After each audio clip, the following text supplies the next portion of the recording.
পাহাড়ি ঢল আর ভারী বর্ষণে ডুবে যাওয়া বাড়ির উঠানে জাল ফেলে মাছ ধরার চেষ্টা করছেন এক বৃদ্ধ। শোবার ঘরে আটকে পড়ে অসহায় চোখে তাকিয়ে আছে শিশুরা। কারো ঘরের মেঝে ডুবে গেছে হাঁটু পানিতে, আবার কোথাও কোমর সমান পানি। টানা 5 দিনের ভারী বর্ষণে চট্টগ্রামের কর্ণফুলী উপজেলায় মানবেতর জীবনযাপন করছে প্রায় 2000 পরিবার। এমন পরিস্থিতিতে জনপ্রতিনিধিদের ওপর ক্ষোভ প্রকাশ করেছেন স্থানীয়রা। তারা বলছেন, ভোটের আগে মা খালা বলে ভোট নেওয়ার পর তাদের আর খোঁজ নেই। গেল 1 সপ্তাহ ধরে মানবেতর জীবনযাপন করলেও কেউ খোঁজ নেয়নি বলে অভিযোগ তাদের।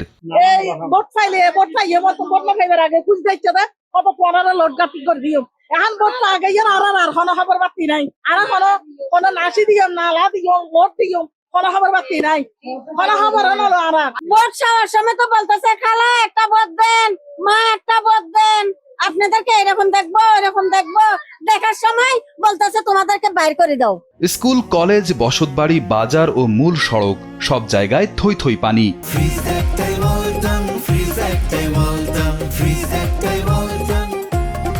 প্রায় সপ্তাহ খানেক ধরে চুলা জ্বলেনি বেশিরভাগ পরিবারে। এ অবস্থায় খাবার সংকট তীব্র আকার ধারণ করেছে। একই সঙ্গে মারাত্মক স্বাস্থ্য ঝুঁকিতে রয়েছেন এখানকার বাসিন্দারা। আমরা নামতে পারতেছি না, খাইতে পারতেছি না। এখন আমাদের অনেক কষ্ট, দেখতে পাচ্ছেন না, সাপ তো ঢুকতেছে এত বড় বড় একটা বিচ্ছু ঢুকতেছে, যোগ ঢুকতেছে, সবকিছু ঢুকতেছে। আর ফরন থাকতে মারি ফেলাও সামনে যাই জোয়া। এখন আর এ জ্বরের পানি বদ্ধ ডুবি লইয়ে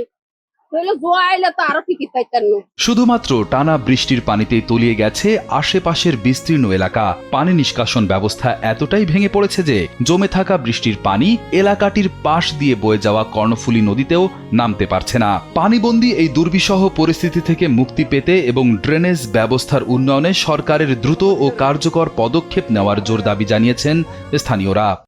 আমরা এমপি মহোদয় এবং আমাদের মাননীয় প্রধানমন্ত্রী তারেক রহমানের কাছে বিনীত অনুরোধ থাকবে যেন পানি নিষ্কাশনের জন্য উপযুক্ত তিনি ব্যবস্থা গ্রহণ করেন এবং আমাদের পানি সম্পদ মন্ত্রীর উপর আমরা দৃষ্টি আকর্ষণ করব।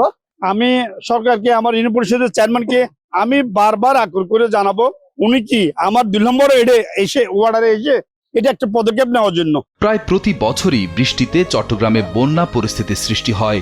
মৌসুমী বৃষ্টি আর পাহাড়ি ঢলে এবার থমকে গেছে চট্টগ্রামবাসীর জীবন। প্লাবিত হতে শুরু করেছে নিম্নাঞ্চল। বন্যার শঙ্কা দেখা দিয়েছে পুরো এলাকা জুড়ে। এ অবস্থায় জলাবদ্ধ সাধারণ মানুষের পাশে না থাকার অভিযোগ উঠেছে জনপ্রতিনিধিদের বিরুদ্ধে। আর বন্যা হলে তাদের ভূমিকা কি হবে তা নিয়েও শঙ্কায় আছেন ভুক্তভোগীরা। রিয়াদ হোসেন, কালবেলা।